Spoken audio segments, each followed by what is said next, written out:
What's going on, everybody? It is TripleCrown24 back today with a new sports card psychology podcast. Thank you so much for joining me today. This will be a solo episode, and there is not going to be a camera on the YouTube side of things. A couple reasons for that. Uh, Number one, right now behind me, I have a massive stack of empty boxes that I'm using for organizational purposes. So, not exactly the best background image. I know I'm not usually knocking it out of the park in that category if you're someone who watches the show on YouTube.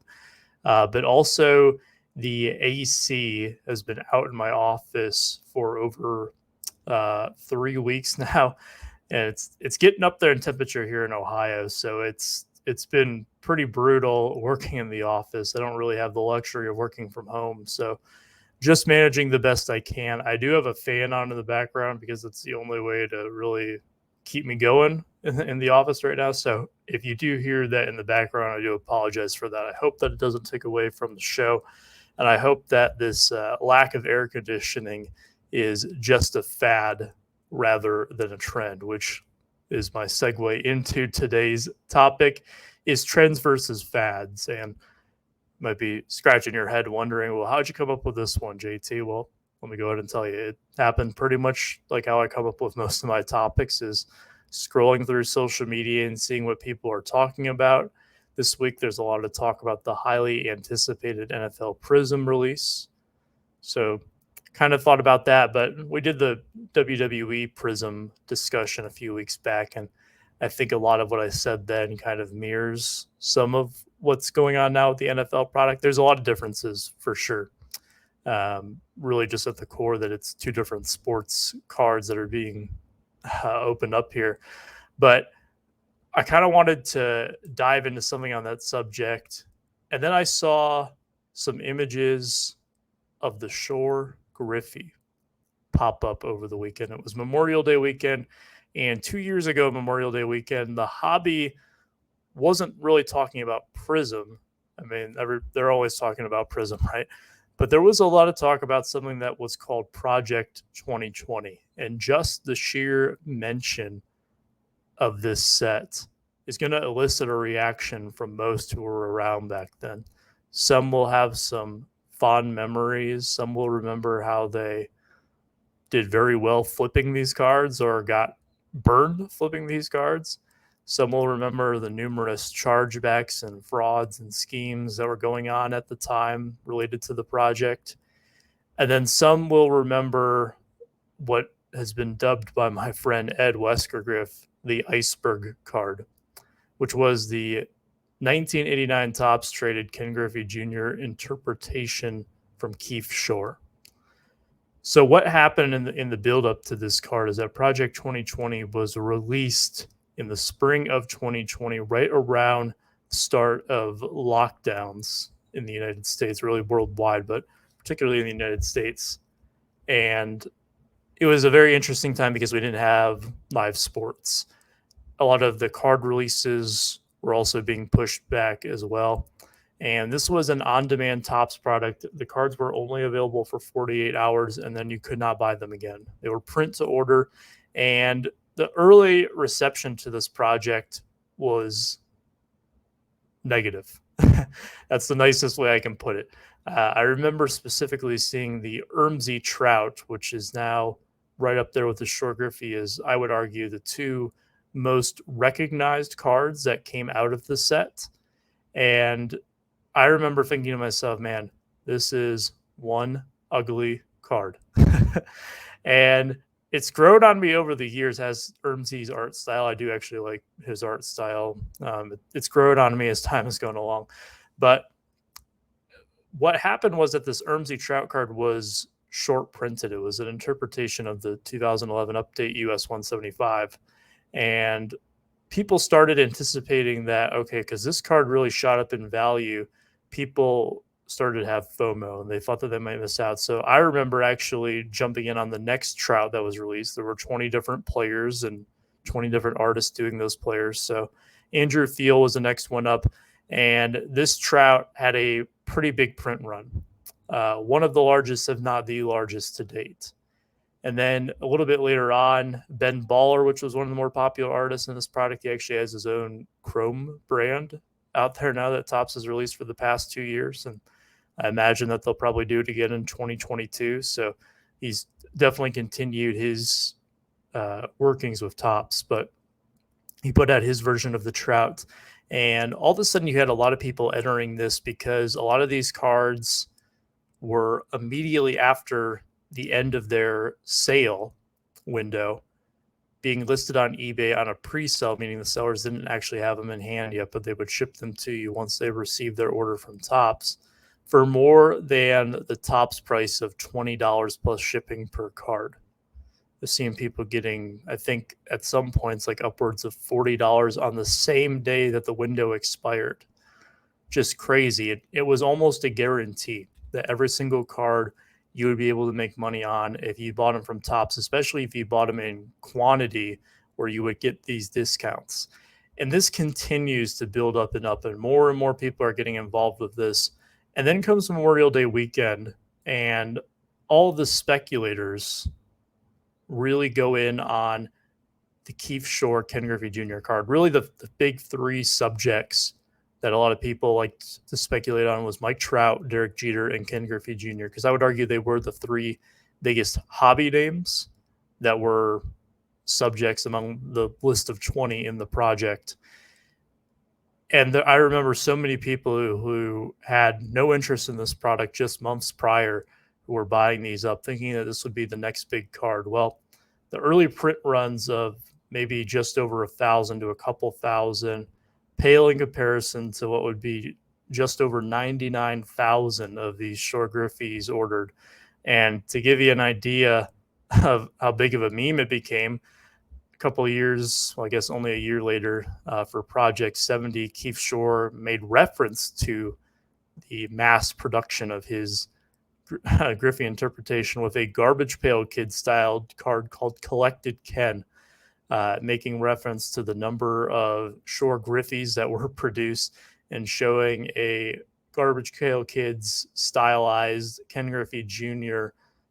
just bathing in a sea of these Shore Griffey cards. And probably one of the most meta cards I have seen in my time in the hobby.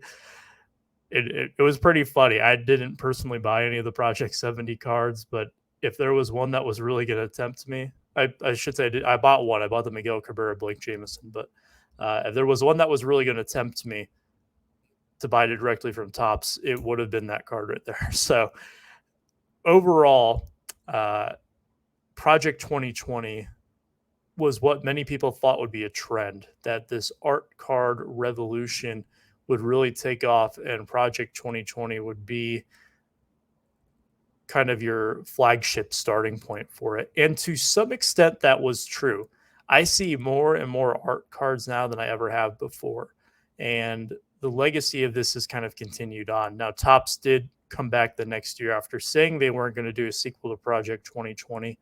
And they made the sequel in Project 70, which I'm going to just go out there. I try to keep it objective on this show, but I feel that I'm objective in saying that it went over a lot worse than Project 2020. Even though there was a lot of resentment towards the inaugural project, this one had a myriad of issues, from fair use and then some artists not actually fulfilling their obligations, seeing a lot of the same players produced over and over, and just a general lack of creativity on a lot of the releases. So they have come back again to release a Project 100 this year, and although I see some chatter about it on social media, it is largely an afterthought in the hobby right now, just 2 years after this was the hottest topic in all of the sports card hobby.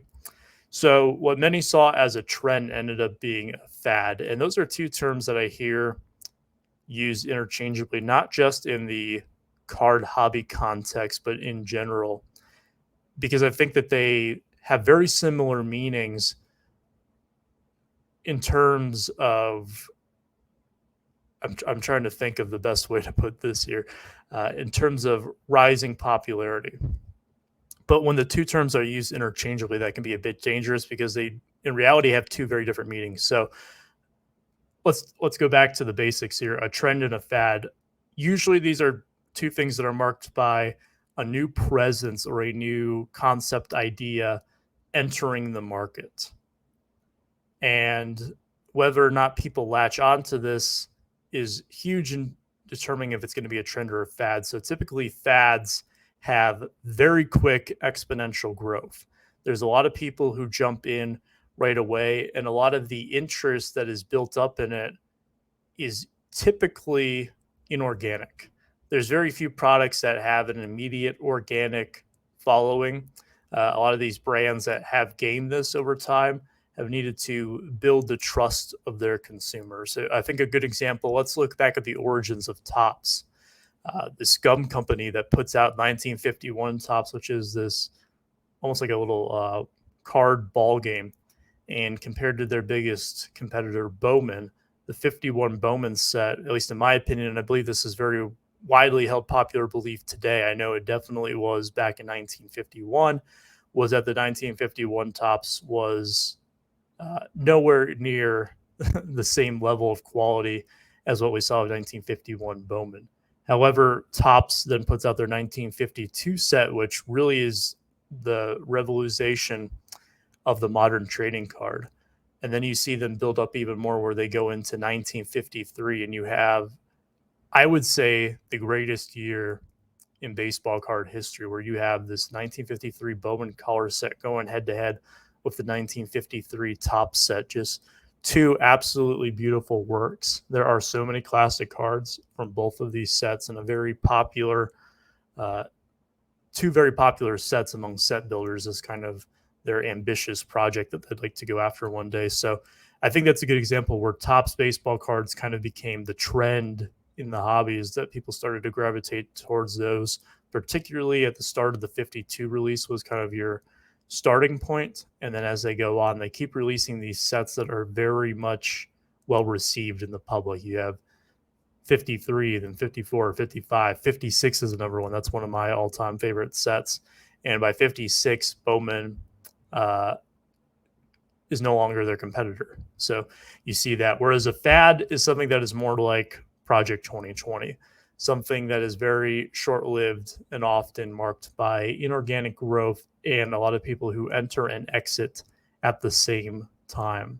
So I think another good example of it, if you guys watch television, I'm not a huge TV guy this day and age, but sometimes when I'm watching maybe like a Hulu or something that has an ad on it, I will, a Peacock, I think is the one that actually shows me this, is that there's that cryptocurrency commercial out right now with Larry David, where basically it's showing all these historical inventions where past versions of Larry David are saying, no, this is never going to be anything.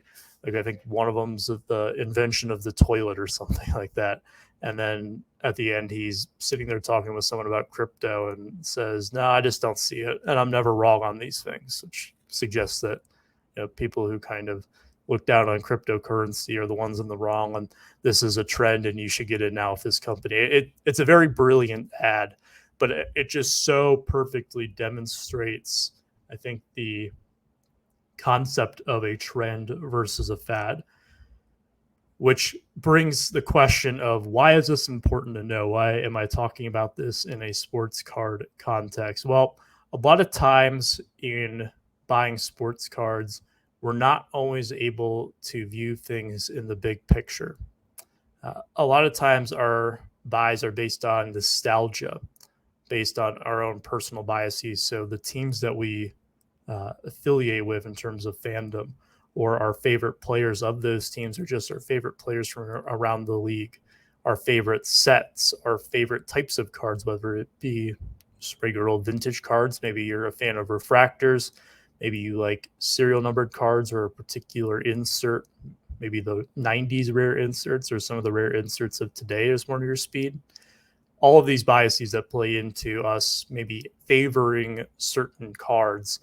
But long term, we're always wondering, should I buy this now? Should I wait? Am I going to regret not buying this now? Am I going to regret buying this now? Am I going to pay too much for it?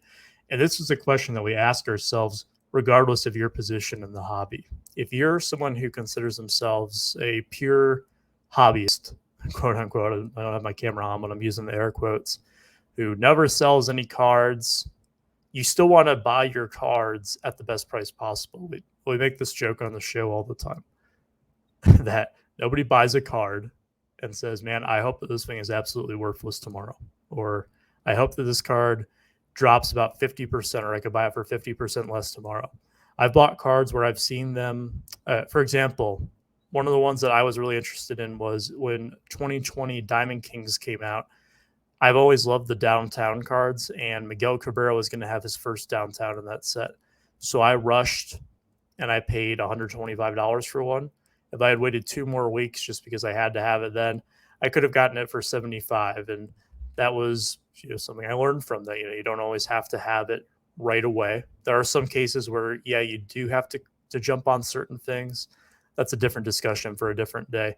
But in the moment, I didn't really think long term that are these downtown cards the trend right now? Is this something that is going to remain popular for a long time, or are these just the flavor of the month?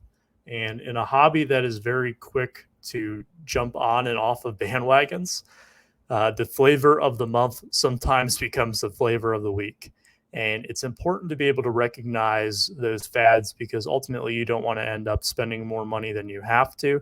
And subsequently, you don't want to be too late to the party on a trend, because then at that point it will become more difficult once demand goes up to buy these certain cards. So you see that a lot with, I think 2012 Prizm products is a fantastic example of a trend, and it's very appropriate with 2021 Prizm football coming out, the 10th release of what has really become Panini's flagship product for basketball and football, also now with the combat sports like UFC and WWE that are under their umbrella. That's, I guess, now the flagship product for those as well. But overall, with the NFL product, back in 2012, I remember going to, there was a hobby shop here that's no longer around. It folded several years back now, where I remember buying 2012 Prizm baseball boxes with my dad, and we probably did all but 1 or 2 boxes out of a case. And this was something that took place over the course of the entire winter. So probably around like Thanksgiving time in 2012 and well into 2013, we were still working through that same case just because nobody was really buying it. And the same thing went for the basketball and the football releases. This was a different time too, where I would say that people were more hit oriented, where now the focus is definitely a lot more shifted towards rookies and parallels and all that. That autographs and relics are still sought after, of course. I mean, you look at the prices of some of those autographs and relics out there, and that will tell you all you really need to know. But it doesn't seem to be as prioritized right now in terms of what people are hoping to pull whenever they open up a pack of cards. So when you keep that context in mind, back in 2012, you look at Prizm as a 2 autograph box where you might get a few silver Prizms, or back then they were just called Prizms. We went through this in the WWE episode, but the silver nickname wasn't even there.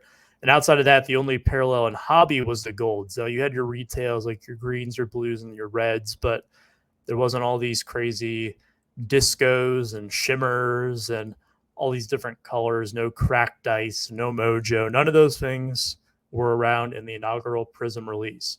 And you had some inserts. Overall, the cards were pretty vanilla looking. They were just this thicker, I think a little bit heavier, but maybe a little better produced chromium style cards.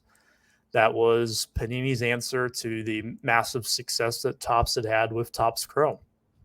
And Panini, for the first couple of years that it had these licenses, really didn't have a standout chromium brand. In fact, I can't really think of any of their products that even had any chromium offerings to begin with. But that being said, when this product first came out, it was not very well received. It sat on shelves for months. In fact, 2013 Prizm football, I remember being an annual fixture in the Black Friday sales that you'd see from some of the big wax distributors out there, where you could buy hobby boxes for as little as $40 a box, which would sound absurd to get any hobby box for $40 a box today. It's just a sign of the times. But back then, they could not get people to take that off their hands.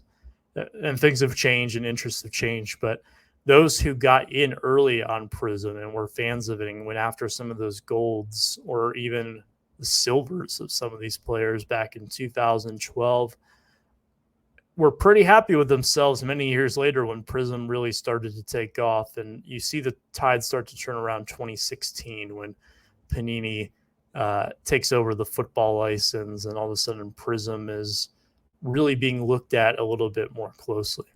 So that's a good example there of a trend. And again, those who bought in early were the ones who really reaped the benefits, whether it was that they ended up selling their cards and getting a huge ROI on them, or the fact that they owned those cards and they were able to get them at a time where if they had waited until any other point in time, they would probably be out of their budget or out of range. And that kind of thinking is driven a lot of FOMO, and a lot of people, when they see an inaugural release of a product, to flock to it these days. You see, for example, the WWE Prizm, just because of the namesake of Prizm, the fact that it's the first release of this, a lot of people kind of hitch their wagon to that product because, well, history showed that inaugural Prizm releases historically had done pretty well on the secondary market. There was some factors that so far have really proven that the WWE Prizm is not going to have the same holding power as basketball or football or even baseball to some extent. I would say the 2012 baseball release is still immensely popular despite the lack of team licensing. It's something that is in the early goings. We won't be able to fully diagnose this until years down the line, but right now it's looking to be more of a fad than a trend. So with us being able to identify fads and trends now, the question becomes, how do we know that we're in the midst of this? I just said that we can't say if WWE Prizm is a fad or a trend, but how can we tell this before it's too late? And by too late, I mean after prices have adjusted, whether it be they've gone up because this is a trend or they've gone down because this is a fad. Well, I think what I said earlier is one of your biggest tells when you're looking to determine if something is going to have that staying power, and that is your genuine interest in the product. And I'm not just saying you as an individual, but the hobby in general. Is this something where the actual collectors out there who will be the ones to be purchasing these cards for years and years to come are the ones who are buying these up and they are actively enjoying them? Or is it more so those who are looking to flip them, or they're in it for the money? They're not in it because they love the product. They're in it because of the value that the product holds. So it's really the difference between genuine and artificial interest. And that's not just saying that you can't love something that you're looking to flip, or you're not collecting this because you love it, but you also think that maybe it will be worth more in the future. Of course, those two things can mix, but it's a delicate balance between the two and a very fine line when you're talking about trends and fads. So again, going back to the Project 2020 example, is that one of, I think, looking at it now retroactively, but something that you could look at the time was who were the people who were buying the Project 2020 singles. A lot of them were people who got into it because they saw how much the cards were selling for. And that was really their only interest in it. They weren't interested in the art. They weren't interested in the artists themselves. Now, there were some, of course, there were some dedicated collectors to it, but a lot of those people already had those cards. So unless you had the artist proofs, I think those were out of 20, or the one-on-one gold frame copy of each card that was put out, you didn't really have something that stood out that the true collectors of the product who it was gonna captivate their interest for the long term. You didn't have anything to really offer them that they didn't already have. And I think that was what really doomed Project 2020, is that once people realized that there was too many sellers and not enough buyers, all of a sudden you're going to see the scales tip and values are going to plummet. And that's really what happened with the Shore Griffey, is that there were 99,000 of them out there. So anyone who really wanted one could get one. And it started a trend too, where people were mass ordering these from Topps, and people just knew that they could get them cheaper on eBay. So it led to some reduction towards the end of the project in the print numbers, but it never went back to what it was within the first 20 to 30 cards or so. We never saw that again with that project. And you can look at the later ones and what the print runs have done, but the stigma and the crash really turned off a lot of people from it, where they wouldn't even look back in that direction. Now, long term, is this something that we're going to look back on and there will be some nostalgia there? I really do think so. I think that there will be some people out there who will remember it, and maybe they will go pick up some of these cards 5, 10, 15 years down the road. It will be the Cabbage Patch Kids, the Beanie Babies of our time, if you will.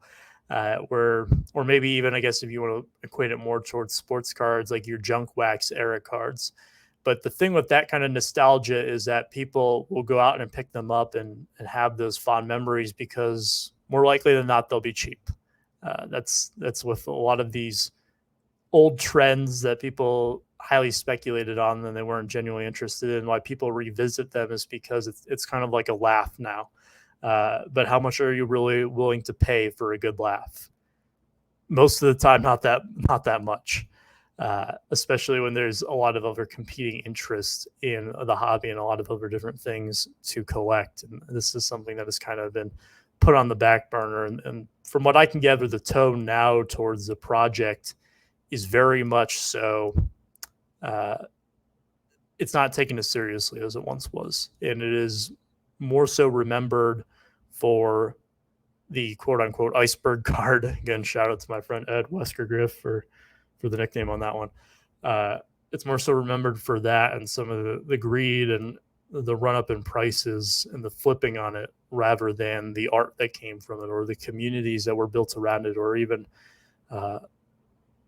the inspirations for many to pursue their own card art endeavors. And there's been some fantastic, innovative creators that unfortunately probably have not gotten the recognition that they deserve, because the name Project 2020 itself has kind of carried this ominous label to it as something that was a flipper product, if you will. That's become something that was stigmatized. So that's a good way to look at it, is if at the beginning, are the people who are buying it genuinely interested in it? Is this something that they've loved? Do they have a history of buying it? Or is this something where they will be ready to abandon ship right away? And that, again, that's not easy to tell. And none of these things are going to be easy, black and white, yes or no answers. If it was that easy, then a lot of us would be very rich right now, because we would know exactly when to sell and exactly when to buy on certain things, and we'd never be wrong. So it's impossible to get this 100% right, but these are just some things that you can look for. So we keep that in mind, is the interest in it genuine? I think the next part that you have to look at is this something that is fresh and innovative? That's what really drew a lot of people to something like Prizm, and is that it was a different take on, say, a Topps Chrome. It relatively kept the same format because it was 2 autographs per box, but it didn't have all the additional parallels. And people back then thought that there were too many parallels. Well, let me tell you, folks, in the hobby back in 2012, buckle up, because it's about to be a wild ride here 10 years later with all the different parallels and the collations that they have for these Prizm and Chrome boxes. You have the lights, the H2s, the T-Malls, the jumbos, all those different things. I mean, just, you had it good back then, believe me. There's way too much of it now. The kind of looking is this something that historically people have looked at, and is it innovative? I would say with Panini, this was their first real chromium-based brand. So for Panini, it was innovative. Was the concept of a chromium-based product innovative? Absolutely not. At that point, Topps Chrome had been around for 15 years. And if you look at a product like Finest, that really was your first chromium card to come out, even though it didn't carry the chrome moniker with it. That was almost 20 years old at that point. So it wasn't like this was a brand new idea that was out there, but it was new to Panini. And it was revisiting basketball, which had gone a couple of years without a chromium-based product. Topps had still been putting out football cards at the time, and they would hold on to the license for a few more years after that. And really, I remember during that time that a lot of people still did prefer Topps Chrome over Prizm. Those two products drew so many parallels, pun somewhat intended on that, between the two, that they really had to compete against each other despite two different release times. And ultimately, people were more gravitating towards Topps Chromes in terms of buying the boxes, in terms of getting into the breaks, in terms of the values on the secondary market. It was still a very heavy Chrome product because Chrome had been around for almost 2 decades at that point. It was a product that people knew, they knew what to expect, and it had that lineage to it. And when Topps eventually lost that, people were kind of looking to continue that lineage. And I think that was a huge turning point in Prizm for it really shooting up in popularity to where it was now. So that's another indicator too, is that if it's something that is innovative to some extent, but also at the same time borrows lineage from something else that was successful to some extent, those can be very good indicators that you have a trend on your hands. 1 second here. Taking a sip of water for those who I guess nobody can see on this show today, but another one I want to talk about is popularity. Again, I mentioned earlier that the Prizm products sat on the shelves for months at a time back when they first came out in 2012. And the 2013 football rookie class is now notorious for being one of the worst since the turn of the century. And as a result of that, those 2013 hobby boxes, including the aforementioned Prizm, would be on the clearance racks for years and years to come, really until the hobby boom, I would say around 2020 is when some of those products started to get scooped up for a multitude of reasons, particularly the Prizm product. That one I think is a bit more self-explanatory just because of the interest in those early releases of Prizm. But regardless of that, if you look at popularity, most of these products are generally not well received within their first few installments. Usually it takes some fine tuning, some people to really get exposed to the product and start to enjoy it. It's not an overnight success. Now, can that happen? Can something be an overnight success and be a trend? Yes. I've already said that once in the show. But a lot of these products that have built up over time are something that has really, I think it follows the product life cycle, and it's something that we as consumers, it's kind of driven into our minds, is that something enters a market, and usually the first goal of that product is exposure. You want to get it out to as many people as possible, and then you kind of develop a cult following, and word of mouth gets around, and people see your influencers, I guess you could call them, opening up these products. And those who have been around the hobby for a long time, these are the products that they're really gravitating towards. And the data shows us that these are the cards that hold the most value. And then people start to really flocking to this brand because it has developed that reputation. And brand reputation is so key because there is a lot of noise, I like to call it, out there in the hobby right now, where you have so many different parallels. You have so many different players to collect from so many different sports and so many different types of cards that it would be like imagine you're walking into a high school gymnasium and you're there, you're picking your kid up from school, we'll say, at the end of the day. And there's only a few kids in there, and you can probably hear what people are saying because there's just not as many people talking in there. There's less stimuli to focus on. Whereas the modern equivalent, that the 2022 equivalent, would be you walk in there during a high school basketball game, and there's all the noise from the game itself, all of the fans, the parents, the students, the family members, the friends that are all in the stands. You have maybe the PA guy that's in there. You have maybe local media if there's like some big recruit that's coming out that's following them. You have the band as well. There's so much noise and so many different stimuli that can catch your attention that it's difficult to focus in on one thing. So you, instead of your brain being able to explore all these different options, there's just too much going on. It makes us shut down a bit, and we want to focus on one thing, or focus our attention on something, and maybe that allows you to kind of find that diamond in the rough when things are a bit quieter, because not as many people are looking at it then. Whereas there's so many distractions kind of in the current hobby landscape that you're not going to be able to pick up on certain things that have some potential future value to them. A good example of this right now, I think, is that I'm seeing a lot of pictures of people who have fully stocked, rather, retail shelves where you see most products have returned and you can buy them anytime you want. And a lot of places I don't even see signs having limits on them. Maybe they're still there. But a tweet that really stood out to me the other day, prior to shooting this episode, was from my friend Bo at 1 Million Cubs. He's been a guest on the show before.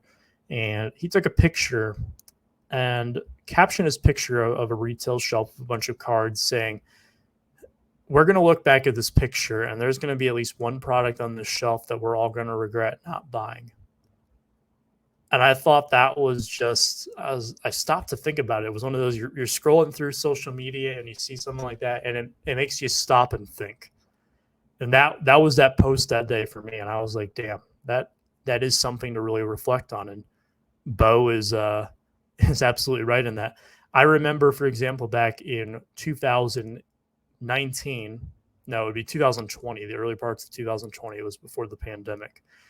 Going around to my local big box stores, looking at the card aisle, because I know that people were still finding 2018 update packs, which were starting to go through the roof for Ohtani and Soto and Acuna. And I remember in my quest to look for all of those, which was unsuccessful except for one time, I did find them at a Big Lots, running into so many 2019 Prizm football boxes. And I remember texting a few of my friends asking what they thought, should I pick this up at $20? And our consensus was, no, it's not really worth it. None of the quarterbacks had really made a big leap at that point in time. And now, I mean, it's any Prizm product, it seems, as you see it on the shelf, you got to grab it because you don't know when you're going to see it again. And a lot of the blasters sell for conservatively $50 if you're extremely lucky. And that would be for a very bad release. For the good releases, it's several $100s. And I don't even know, or I don't even think I want to know, what a 2017 blaster would be these days, with Mahomes being in there. But regardless, is that back then, retail wax was not as popular as it has become in recent years. That wasn't, and I don't think that's necessarily a fad, because there were a lot of people who were buying retail wax for a long period of time. And there were a lot of people who said, oh, there's no value in that. But once the rookie card started to become more prevalent than the hit, where the hits were more so hobby exclusive, could you pull them out of retail? Yes. But the odds were long. The beauty of the retail was that when the rookie card became king again, is that you could pull a base rookie card out of a retail pack just as easily as you could pull it out of a hobby pack. Now, the parallels and stuff are going to be a bit tricky. It depends on which parallel you're going for, and they have retail exclusive ones now, of course, and your hobby exclusives, your hybrid exclusives, all that. That's a whole different mess. that would double the runtime of this show if I went into all that. But the trend back then really wasn't towards retail wax, or at least people weren't jumping on that trend at the time, I should say. But there were some out there, and a lot of you know who you are, who loved retail. You collected retail wax, or people who opened a lot of it, and they ended up doing very well. And they were definitely ahead of the game on that front. And things have changed now, and I believe that retail wax is something that is going to still remain popular for quite some time, just with the potential of pulling out the big name rookies or going after the next big thing.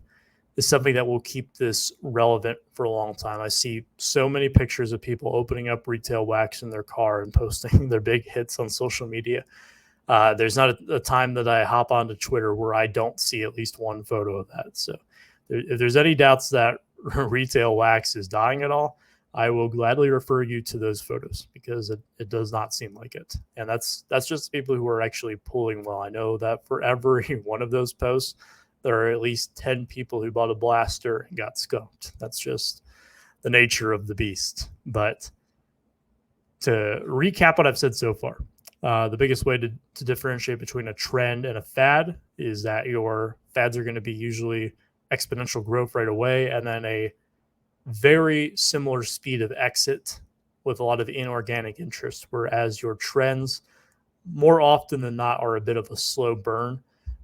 And your way to tell the difference between the two is to kind of see what is the interest level at the beginning. Why are people interested? Is it for monetary purposes or is it more from a purist standpoint? And also talking about lineage and innovation with the product. Is it something that plays off of past success or something that revitalizes an old concept? Another good example of this, I would say, is the popularity of the rare inserts today. So your kabooms, your downtowns. And really the first adventure into this was the kabooms back in a product that is very fittingly named Innovation Basketball. And personally, I think the very first kabooms are kind of ugly. They're a lot more cartoonish than they are now. Now they still carry that comic style with the impact sun. I think it's like that's what they call the technology on it, pattern to it these days with the kabooms. But they've definitely been refined over time, and the designs have kind of been molded more towards what collectors want, and they're not as cartoony as maybe they used to be. I think that's a good example of, at first they weren't as popular, but they started to gain more and more momentum. And now kaboom hunting is something that I also probably see on the daily. People opening up Absolute or whatever I believe Absolute's the product that they come out of now for all the different sports, but people love going after those kabooms. So that's a kind of my wrap on trends versus fads. And again, to reiterate, this is something that is helpful to you, whether you are a collector, a flipper, an investor, wherever you fall on that spectrum. Just because as buyers and sellers, we want to buy low and we want to sell high. And kind of being able to recognize these patterns will allow you to get a better, more educated guess onto when something is going to be the most prime opportunity to buy and when something is the most prime opportunity to sell, or when you need to be patient one way or another. So recognizing those trends will help you make smarter, more informed decisions. And if you've had some experience with perhaps getting caught up in a fad or jumping in on a trend, if you are the hipster out there who got in on the trend before it was cool, I would love to hear your feedback and your stories in the comments section down on YouTube. I love hearing all your feedback. I know sometimes I'm a little slow replying to the comments, but feel free to reach out, or you can reach out via any of my socials if you're listening on Spotify or Apple Podcasts. There's been a lot of real great engagement lately with the show, not just in the YouTube comments section, but getting a lot of great feedback on Twitter, getting a lot of great feedback on Instagram, Facebook, all the places that I'm at. Even people just texting me or calling me privately, and we talk about the show. And the compliments are nice, but being able to really continue the discussion, I think, is what's important, because the last thing I ever want with the show is that you listen to me and maybe a guest ramble for 45 minutes to an hour, and you say, yep, that sounds great, and then none of it really matters after that. I like to think that this show has a bit of staying power into it, and even if you don't agree with what I have to say, even if I'm not going to persuade you or influence you, that's not really my goal. My goal is to make you think. And if I achieve that and it challenges your beliefs and helps you become, I guess, feel better about your decision-making, that's always been the goal of the show since the first episode. And we'll continue on here as we move past now episode 17 and beyond. So I'm going to go ahead and wrap it up today. I'm getting kind of like sappy there at the end, but again, would love to hear your feedback on YouTube if you're listening there, or any other platform that you can find me on. Next week's show is going to be a good one. Tentatively, I have an interview lined up with my good friend Mike at Canadian Cards with the NBA finals going on now and the Stanley Cup finals going on. Kind of want to talk about the impact of championships on individual players in the hobby and how much do they really matter in 2022 compared to how they mattered in the past. And we're going to mostly focus on guys like Jason Tatum, Alexander Ovechkin, Nathan McKinnon, and Steph Curry, just because those are, I guess, the biggest four names kind of amongst the title chases right now. I know that we're not quite to the Stanley Cup finals yet, but either McKinnon or McDavid will be making it to the Cup finals and get a chance at their first championship. So it should be a very interesting topic to discuss. But I will be sure to see you next week. Again, take care, stay safe, be kind.